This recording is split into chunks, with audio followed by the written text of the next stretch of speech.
Waalaikumsalam.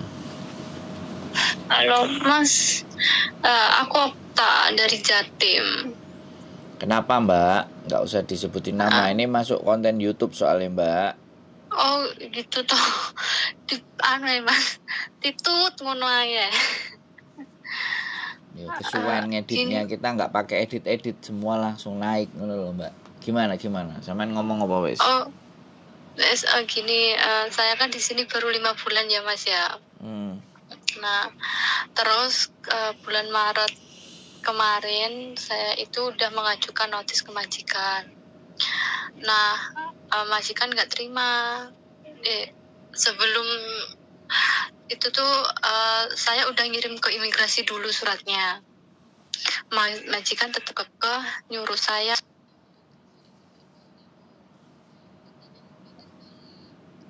di backlist lah atau gimana. Nyuruh apa? Nyabut?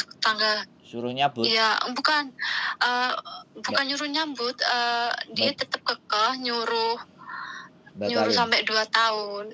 Enggak batalin. Majikan belum tahu kalau saya udah ngirim ke imigrasi. Terus?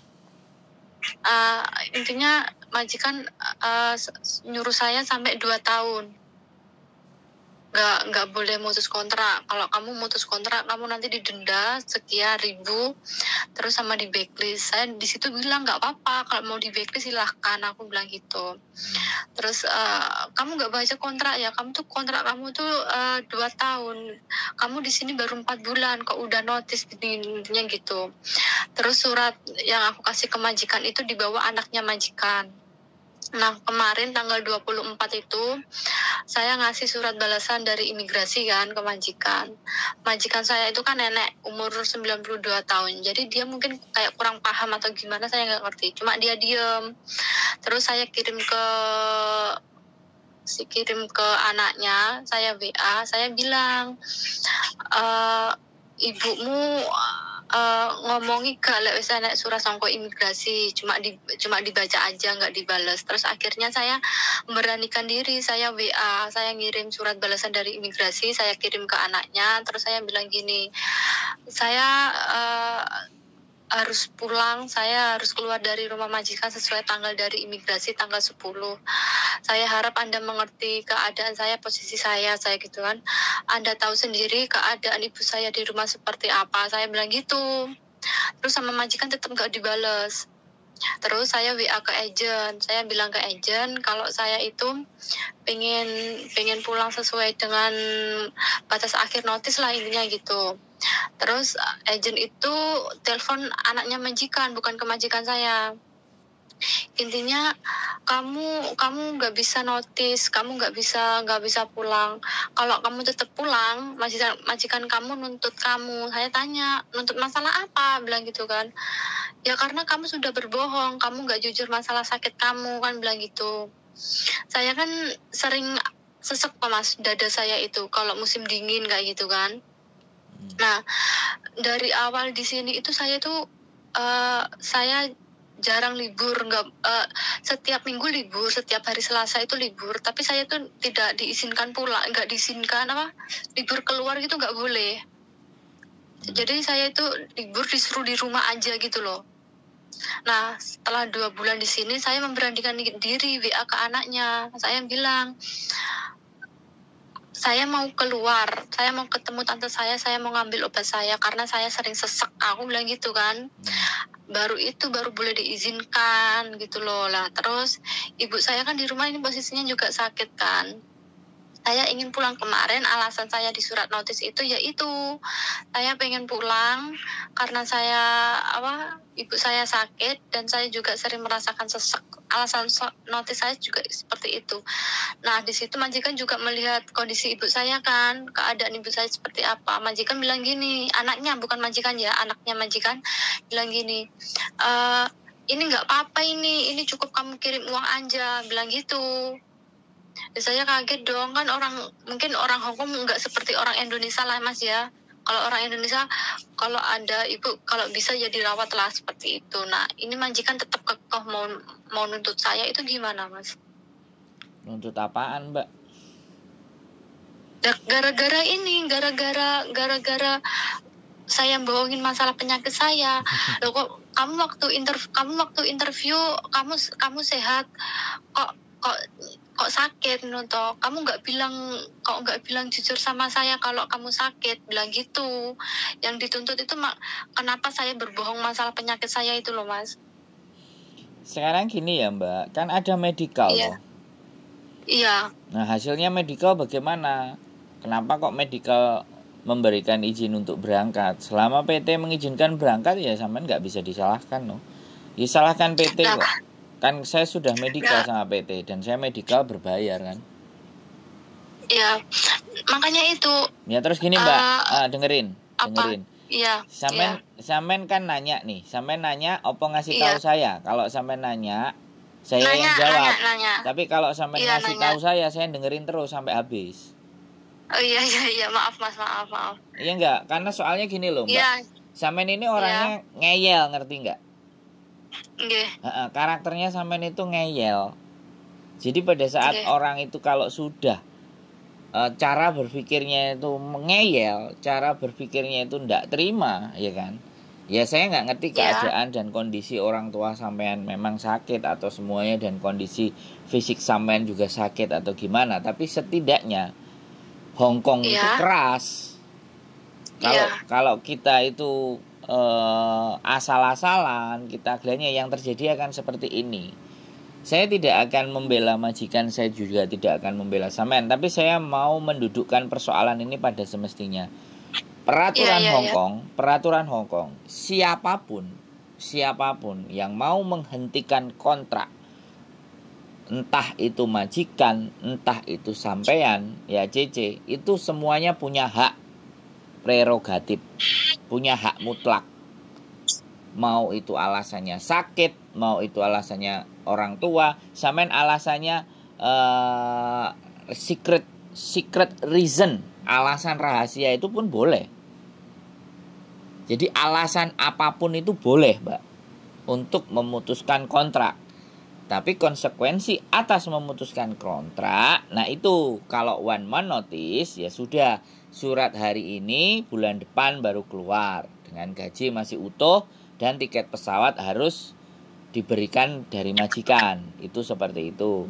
Yang kedua, kalau sampean 1 month notice begitu. Kalau sampean hari ini langsung keluar, ya sampean langsung bayar majikan 1 kali gaji. Dan hak kewajiban majikan tetap membelikan tiket sampean dan uang 100. Jadi sebenarnya mau alasan apapun, kalau sampean sudah keputusannya bulat, ya sudah, surat udah masuk imigrasi, tinggal imigrasi membalesi surat balesan yang menyatakan ke majikan sampean bahwa tanggal sekian sampean harus keluar. Nah itu harus keluar karena visa sampean akan di-cut. Terlepas majikan oke dan enggak, kecuali sampean batalin lagi ke imigrasi baru bisa dipanjangin lagi. Tapi kalau sudah sampean bulat, ya sudah, tanggal yang sampean tulis 1 bulan berikutnya sampean sudah boleh keluar. Sekarang pertanyaan sampean ada perkara tuntutan dan semuanya, ya silakan, mereka mau nuntut ke labor dan semuanya silakan. Nah sampean pertanyaan saya lagi, pada saat libur kemudian nggak boleh keluar, sampean punya bukti nggak? Ada Mas, semua ada buktinya. Buktinya apa? Mulai dari percakapan saya dengan majikan saya, terus dari chat saya ke anaknya majikan juga ada semua. Nah sudah, simpan baik-baik. Jadi kalau ataupun dia mau nuntut dan semuanya, ya silakan dituntut ke labor dan ABCD gitu loh. Atau sampean bikin surat keterangan duluan ke labor. Jadi secara tertulis atau secara rekaman atau apapun itu disampaikan ke labor. Sampean boleh konsultasi dengan labor sebelum masa berakhirnya sampean. Tapi kalau sudah masa berakhir sampean dan sampean pulang, ya itu sudah silahkan majikan mau ngapain sama sampean, wong sampean sudah cabut. Kalau dia mau memperkarakan ke sidang kan pastinya sampean akan ditahan dulu. Nah, ditahan dulu ini mau ditaruh di shelter di mana dan apa. Kasusnya bukan kriminal kok ini. Ini kasusnya bukan kriminal. Karena sampean tidak mencuri, sampean tidak membunuh. Ya nanti tinggal kebijaksanaan labor yang sebagai wasit. Kalau mereka lapornya ke labor. Gitu aja. Berarti gini, gitu ya Pak, saya paham. Jadi gini Mas, berarti kalau majikan itu nuntut harus melalui pengadilan, ya dia nggak bisa nuntut saya minta uang langsung hari itu juga dikasih gitu, enggak? Ini kan peraturannya hukum. Ya dia harus bikin surat laporan dulu, disusun dulu apa masalahnya, bla bla bla bla bla. Nggak segampang itu Mbak mau nuntut. Tapi kalau yang kemarin anaknya kabur, misalnya sampean kabur ya, sampean langsung pergi, gitu. Sampean nggak pamit, dia nuntut. Yang pertama dia lapor polisi, ya. Setelah lapor polisi, memang kenyataannya dia kabur dan hilang, baru dia bisa nuntut ke labor. Nah kalau nuntut ke labor, anaknya kan hilang tuh, masih berkeliaran. Begitu ditangkap sama polisi, nah tuntutan itu tetap jalan, didudukkan nanti antara labor dan majikan, dibawa dari polisi, dikasih info, ketemu anaknya di sini, ini gimana, gitu kan. Nah itu malah jauh lebih ruwet.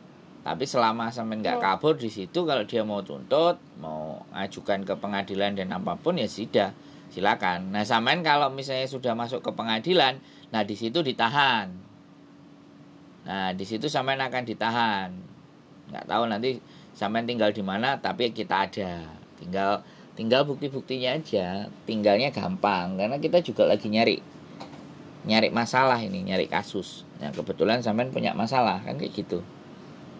Oh gitu. Dan saya mencari orang yang tepat, orang yang penuh banyak masalah, gitu. Kan orang telepon saya pasti masalah toh. Ya. Iya pasti itu Mas, pasti. Oke. Jadi lah ini kan, nah gini, kemarin kan juga saya bilang sama agensi saya yang Indonesia tuh Mas, yang agensi bukan agensi langsung sih, cuma dia yang bawa saya ke Hong Kong itu loh. PR lah, mungkin PR lah, ya mungkin itu. Dia itu kerjanya di tempatnya agen saya. Nah terus saya kan bilang gini kan, Bu, di kontrak kerja itu kan udah jelas nomor 10 sampai nomor 12 itu masalah kita hak memutus kontrak kan gitu kan. Nggak ada di situ undang-undang menyatakan kalau saya harus membayar ganti rugi ke majikan dan gini-ginilah intinya kan gitu. Itu kan nggak ada. Emang makanya itu kan hak individu antara saya dan majikan. Saya kan bilang gitu. Terus? Ya kalau emang majikan ingin menuntut saya, silakan. Aku bilang gitu kan, Mas udah bilang gitu saya. Terus? Saya juga di sini ada KJRI. Saya ada labor kan bilang gitu kan. Saya udah cari sedikit lah masalah pemutusan kontrak. Andai kata saya nggak mendapatkan hak saya bisa menuntut ke labor kan gitu kan. Terus dari Bu ininya yang saya tanyakan tadi itu bilang gini, kamu nggak usah ribet-ribet ke labor. Kamu kalau ke labor itu makan waktu. Kamu bener ke KJRI. Kamu nanti di KJRI diproses. Tapi juga lama, butuh waktu lama. Gak usah. Kamu cukup diam dengerin saya aja. Kamu ikutin arahan saya aja. Pelan-pelan nanti. Tapi saya tuh nggak bisa 100% percaya sama ibu ini Mas. Soalnya kan ibu ini kan kerjanya sama agen saya. Dia ngomong kalau kamu tetap ke labor itu nanti masalah jadi rumit. Nah ini saya mau minta tolong ke siapa loh Bu, aku bilang gitu. Soalnya sampean sendiri dari awal saya di sini sampean nggak pernah nemuin saya. Saya gituin. Dari agen pun dari awal di sini saya dapat masalah juga dia nggak ada respon. Waktu paspor ditahan sampai sekarang saya nggak pegang juga, sampai mana bantu, nggak ada, aku bilang gitu Mas. Jadi seandainya kalau mungkin minggu depan saya cuti libur terus konsultasi ke labor itu nggak apa-apa ya? Kalau hari Selasa libur sampean oke. Oh gitu, soalnya kalau liburnya sampean hari Minggu labor tutup. Oh gitu, jadi nanti kalau saya hari Selasa itu bisa keluar, saya konsultasi ke labor nggak masalah ya Mas? Ya nggak masalah, bagus. Oh selagi ada bukti-buktinya gitu kan? ada dan tidak ada bukti, sebenarnya sampean lapor ke labor atas apa yang diperlakukan terhadap sampean itu semuanya sah-sah saja gitu. Nggak ada persoalan, nggak ada masalah.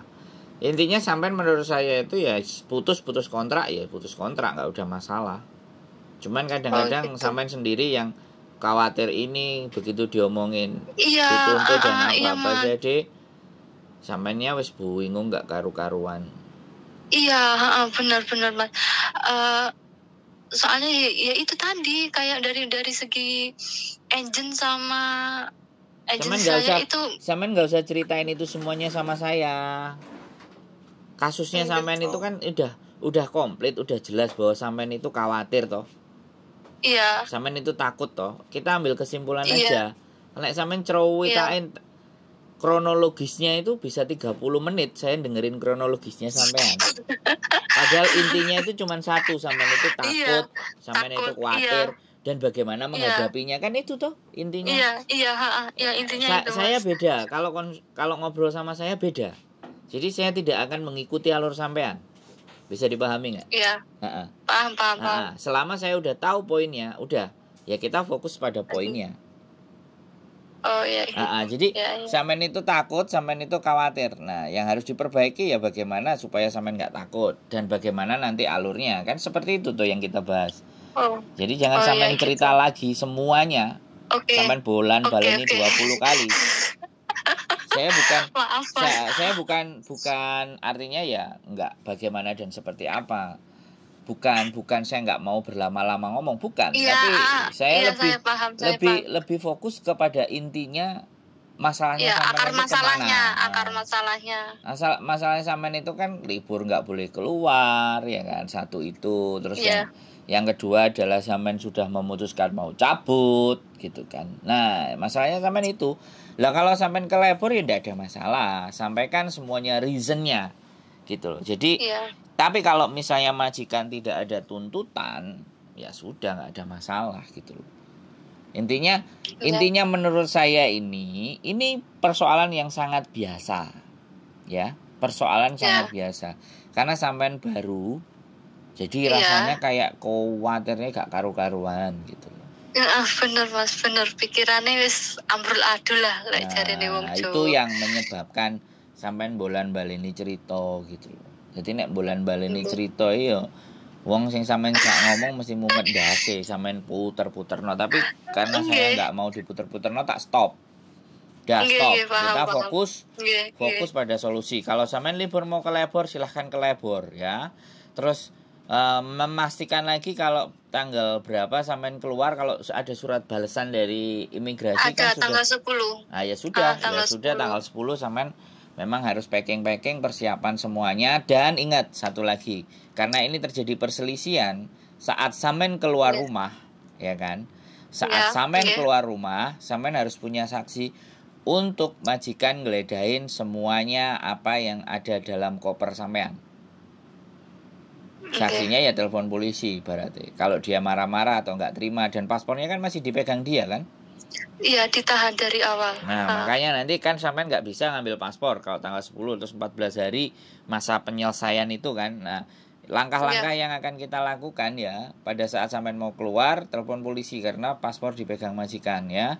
Jadi suruh sekalian geledah, jadi jangan sampean keluar bludas-bludus saja. Harus semuanya harus sepengetahuan dan ada saksinya. Polisi bisa dipanggil, paspor bisa diomongin, nanti paspor sekalian diberikan, kita minta tolong Pak Polisi, silahkan boleh disuruh majikan silahkan geledah dan Pak Polisi lihat, ngono kan ibaratnya. Udah selesai semuanya, tutup, selesai pergi. Nah, sampai tinggal ke labor. Hari ini saya sudah keluar dari majikan. 2 kali 7 hari itu majikan wajib memberikan kewajibannya dia kepada sampean.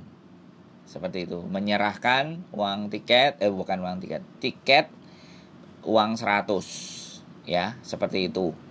Nah, untuk sama gaji ya. Ya, gaji sampean sebulan. Jadi nggak apa-apa sampean pergi, oke ya kan. Release letternya juga sampean kalau bisa sampaikan ke mereka sampean sudah copy 2. Jadi tanggal berapa sampean keluar dan semuanya kan sudah imigrasi sudah ngasih surat balasan. Nah, Mereka wajib ngasihkan itu semuanya. Dan terhadap tuntutan dan apapun nanti nggak tahu kita majikan mau bereaksinya kayak gimana. Jadi seperti itu. Kalau misalnya si PL tadi ngomong, si sponsor tadi ngomong A, B, C, D, E, F, G, H, I, J, ya sudah. Sebenarnya KJRI ya nggak ada masalah sih. Nggak sepengetahuan KJRI lebih enak langsung ke labor. Karena KJRI pun juga akan, kalau KJRI itu penekanannya ke agent. Kalau KJRI penekanannya ke agent disuruh ngasih tahu ke majikan. Jadi dia nekan ke agent ngasih tahu, mengkondisikan ke majikan. Tapi kalau sampean ke labor langsung ke majikan bisa. Karena KJRI kalau langsung ke majikan enggak ada yang ngomong, aku nggak ngerti. Tapi biasanya mereka ke agensi. Nah kalau ke labor langsung ke majikan. Jadi nggak ada masalah, itu runutannya. Ya nggak apa-apa, bagus kalau memang sampean mau begitu. Tapi ini saya nggak ngerti ya. Saya cerita hanya versi dari sampean. Saya nggak bisa dapat versi dari majikan kan. Otomatis dari sebuah case itu pasti akan ada dua sisi penilaiannya. Tapi saya hanya berpatokan dan ceritanya hanya dari cerita sampean. saya, dari satu pihak, dari pihak lain nggak bisa. Ya kita harus fair dong kan. Logika itu kan nggak boleh cuma dari satu sisi, harus dari sisi yang lain.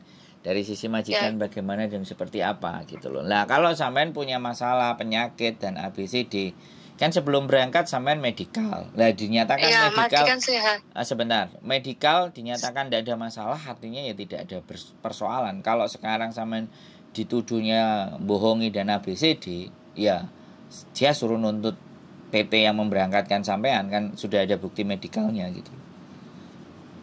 Halo? Bisa dipahami? Ya, gitu. Paham. Nah, sekarang sudah jelas. Sekarang fokus saja ke masalahnya sampean apalagi. Udah Mas itu. Jadi nanti seandainya agent saya menghubungi saya, kan ini anaknya majikan kan mendiamkan saya kan. Saya biarin. Nah, agent ini, kalau agent saya terus tanya gimana keputusan kamu, berarti saya jawab silahkan tuntut, saya nggak apa-apa, saya berarti nggak salah ya kalau saya jawab seperti itu.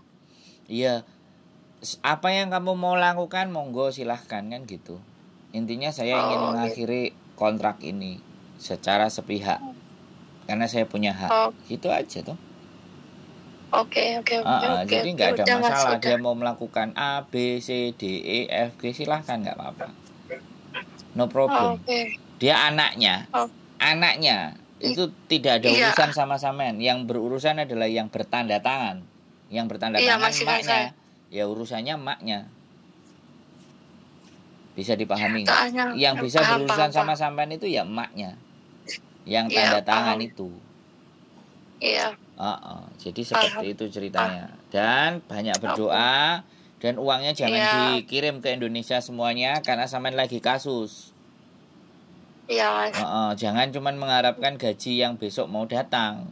Kan artinya juga yang kemarin-kemarin sampean harus pegang karena nanti masih ada 2 minggu itu posisi sampean. Majikan mau belikan tiket apa tidak gitu loh. Kalau majikan tetap ngeyel tidak membelikan tiket, labor akan kirim surat. Labor yang akan bertindak gitu loh. Jadi biarkan labor yang bertindak. Ya sampean laporkan kejadian apapun yang ada di majikan ke labor, nggak ada masalah. Filenya semuanya simpan, semuanya no problem. Jadi kalau sampean lebih pegang bukti lebih enak. Wes. Apalagi yang mau dibahas? Cukup? Udah Mas, cukup. Alhamdulillah akhirnya lega juga. Sudah tahu apa yang harus dilakukan untuk kedepannya kan? Sudah tahu. Oke. Udah tahu. Oke. Makasih ya Mas ya, maaf pagi-pagi udah. Enggak ada masalah. Terima kasih. Aman, panjang umur, sehat terus ya Mas. Amin. Yes, terima kasih banyak. Yuk. Ya, makasih. Oke. Ya, Assalamualaikum. Waalaikumsalam warahmatullahi wabarakatuh. Bye. Bye. Oke, buat teman-teman semuanya mau break. Nah, mau break, pertimbangan kiri kanan atas bawah, dan ini termasuk lumayan. Nah, ini sudah baru 5 bulan, tapi sudah juga nganterin ke imigrasi surat break kontraknya. Ini yang saya pikir ya sudah, pertimbangannya sudah sangat matang. Ya, kalau kita memang mau break, sekali lagi saya bukan melarang atau tidak bolehkan atau memberatkan sama untuk break. Semuanya boleh. Kalian mau break, kalian mau di interminute, kalau apapun semuanya, posisinya itu kita harus siap. Mengambil sebuah keputusan itu harus ada persiapan. Salah satu persiapannya yaitu tadi, dia mengumpulkan bukti bahwa begini dan begitu, ya sudah. Dan kalau toh pun dia nanti, saya tidak bahas tentang masalah potongan di Indonesia dan ABCD. Intinya kalau dia masih potongan, pasti dokumennya masih akan ditahan sama PT. Jadi seperti itu. Nah, itulah. Sebenarnya di Hong Kong tidak pernah ada persoalan. Yang menjadi persoalan adalah yang di negara kita, kebijakan di negara kita.